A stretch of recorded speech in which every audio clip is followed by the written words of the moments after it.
Good morning, ladies and gentlemen. Thank you very much for joining us. I'm delighted to be hosting a series of sessions on SME, entrepreneurship, and innovation. Joining me today for a keynote interview is His Excellency Dr. Ghassan Al Sulaiman. He is Governor of the General Authority for SMEs. You're a new authority, so you're a startup yourself. And you're from the private sector, that's right? I used to be from the private sector. No longer from the private sector, but I come from the private sector, yes. Fantastic. So I'm going to ask Dr. Ghassan just a couple of questions, and then we're going to open it up for questions from the audience. We want you to ask Dr. Ghassan questions about the authority. So we're going to open it up, so we'll have microphones. So put your hand up. Tell us who you are, and then ask your question. So Dr. Ghassan, let's start by looking at the authority. What are your goals? How do you hope to achieve them, and by when?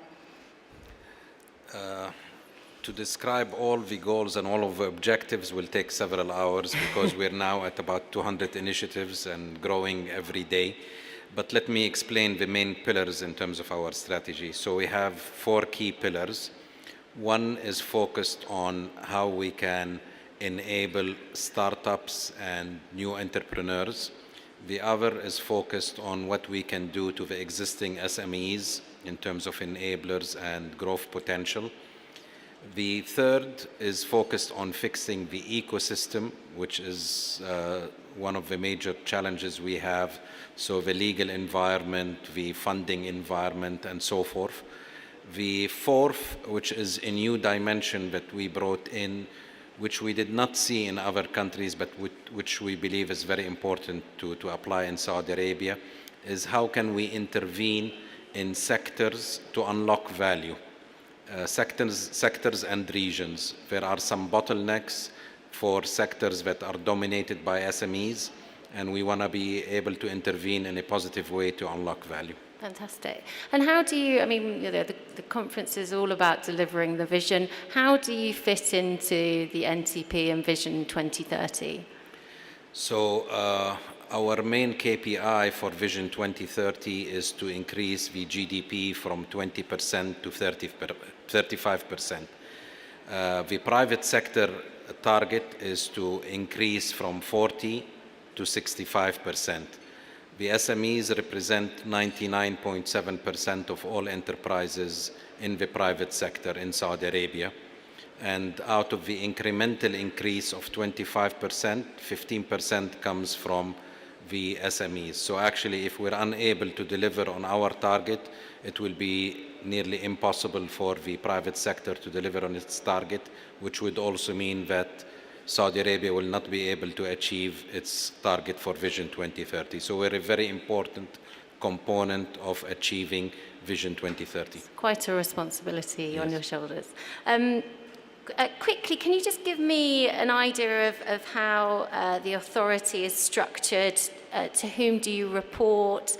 You know, where are your touch points with the different parts of the ecosystem? So, you know, as you all know, structure follows strategy. So our structure is very much aligned to the 4 pillars that I already mentioned. We're an independent entity. We have a board. The board is the highest authority that we have. It's chaired by the Minister of Commerce and Investment, Dr. Majd Al-Ghasabi. And in terms of the structure of the authority, I have 4 deputies and 2 assistant governors. The assistants are in basically heading support services, and the 4 deputies had the 4 pillars that I mentioned. So we have a deputy for entrepreneurship, we have a deputy for SME support, we have a deputy for sectorial and regional development, and so forth. So it really is very much aligned to the strategy we've adopted. And do all the different government programs now report into you? So Kafala and, you know, all the different initiatives that we've been seeing and talking about for years, they now come under your umbrella? Not yet, and maybe you know, we're doing a national SME strategy. We're halfway through it. This will not only map, we've already finished our own internal strategy, but the national SME strategy is basically to map out what all of the players, the key players, need to do.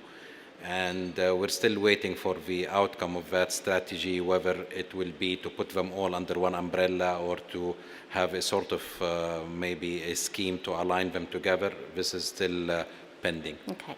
And I want to ask you about women in the workplace. You know, if over half the population, which is ladies, were working, this would have an enormous impact on the economic growth of the kingdom.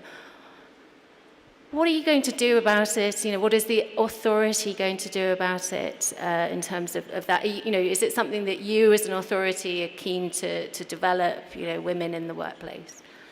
So to those of you who are not familiar with the role of entrepreneurship and SMEs in terms of economic development, I will just mention a few and then I'll address Victoria's question pertaining to ladies, the impact on ladies. SMEs are very important in terms of GDP contribution. Just to give you an example, we are today at 20%. European Union is at 58% in terms of SME GDP contribution. So there is a big gap between where we are and where we should be, but this is a great opportunity for improvement, and this is how we're looking at it. Also, SMEs have a huge contribution in terms of employment. In some countries, it's extremely high. In the European Union, for example, it's 67%. In Korea, it's 88%. In Indonesia, it's over 90%. In Chile, over 90%. So a huge contribution to the workforce. But also there are also other impacts that impact society. For example, SMEs and entrepreneurship have a huge impact on poverty alleviation. They have a huge impact on empowerment of women, and I'll allude to that now. And we have a huge impact on innovation and many other aspects. So although the KPI on us is mainly related to GDP contribution, there are many other impacts that some of them are difficult to measure, like innovation, but there is definitely a strong reliance on SMEs to improve innovation in any country. Now, going back to the question of impact on ladies, so we started with ourselves. One of the 4 deputies I have is a lady, and under her is the role of, we have a department called female entrepreneurship. So we have a whole department focused on female entrepreneurship. The lady who's one of my deputies who's heading this is not only responsible for female entrepreneurship, she's responsible for all of the entrepreneurship ecosystem, among which is female entrepreneurship. 2, we have several GMs, general managers, who are ladies with very important responsibilities in our organization. And today we have about 20% of our workforce are ladies, and we're targeting to raise that to up to 30%.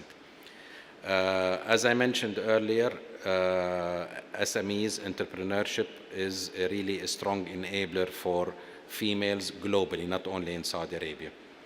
A few weeks back, we were in King Abdullah Economic City, where Saudi Arabia, for the first time, participated in a survey called Global Entrepreneurship Monitor, done by Babson College, which, as you know, is the leading entrepreneurship college globally. And the result on female participation was actually very positive. So one of the surveys was to measure the number of or the participation of ladies, Saudi ladies, in startups. So they looked at the last 12 months, and 38.4% of all startups in Saudi Arabia last year were owned by ladies. So it's really a very strong enabler, and we hope to see much stronger results in terms of female participation in future years. Does anybody have any questions for Dr. Ghassan? Okay, can I get a microphone at the front of the room? So for you. Just at the front, sir. Keep coming. If you could put your hand up again, thank you. And if you could say your name and your question, please. Assalamu alaikum. Abdullah Al-Jawini. You had a comparison of Europe to our economy of 58 to 20% in terms of SMEs contribution to GDP. However, are you using the same definition of SMEs in Europe, because it's under 200? It's the turnover. It's less than 250 employees and 50 million euros. So, are we using here the same definition, or if Clear. not, then what is the definition that we have here? Clear. So one of the first things that we were tasked with as an authority was to define what SMEs mean. And what we did is also looked at the best practices. And of course, there is no one definition across the whole globe, many different definitions, but we tried to look at what the largest economic blocks were defining it as. And definitely the European Union, is the largest economic bloc, and we looked at that. And the one that we adopted actually is very, very close to the European Union. It's exactly the same except on the micro company definition. Everything else is the same. So basically, it's one and the same as the European Union. Thank you. Any other questions?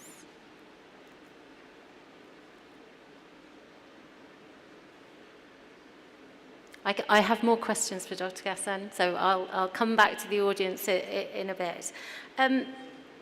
How do you balance your regulatory and promotional roles at the authority? Are they ever in conflict? So one of the misconceptions that are out there is that our main role is to regulate, which is not true. Okay. We have very limited regulatory authority. We have authority to regulate pertaining to venture capital, and we have authority to regulate pertaining to incubators and accelerators. But other than that, we don't have any regulatory authority. Our main role is really as an enabler rather than as a regulator, and this is the role that we're mainly focused on. And perhaps you can just give us an overview of what your major, I know you've got hundreds and hundreds of programs, what your major initiatives are going to be for 2017 and 2018. So basically what we did, as I said, we have about 200 initiatives and growing continuously. And we focused on the first phase on what we believe are quick wins, meaning initiatives that can be implemented very quickly and with very little complexity, and what we also call game changers, the one that will have big impact.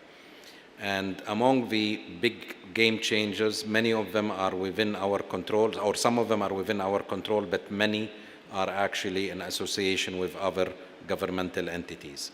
So one of the big game changers is government procurement program. As you all know, Saudi Arabia, the largest customer by far, is government. And government procurement has been used in many countries as an enabler to SMEs. So if we're able to put a quota, for example, or create schemes within the government procurement to address enabling SMEs, this will have a huge impact. So we're working with the Ministry of Finance, who has this responsibility now of revising the government procurement laws to see how within that we can create schemes or quotas or whatever to enable SMEs. This is one of them. Another is the issue pertaining to survival rate and quality of pipeline of startups. This is another game changer for us. And we've looked at best practices globally. And one of the things that we have noticed is that if there are good interventions early on, the survival rate of startups substantially increases. Some of the data we have shows that survival rate of startups in general is about 11%. But with the full range of interventions, it can go up to 61%. So we want to make sure that we have the accelerators out there, the pre-accelerators, the incubators, the shared office space, the hubs, and so forth, that will enable this to happen. The list goes on, and I'm not sure the time allows us to cover them all. Dr. Ghassan, thank you very much. I know you're on a very tight time schedule and you need to leave. You've got many Yes. engagements this afternoon. So let me thank you for joining us on the Euromoney stage. I hope we'll have the pleasure of your company again next year and we can hear all the developments of the authority. Thank you. Thank you very much.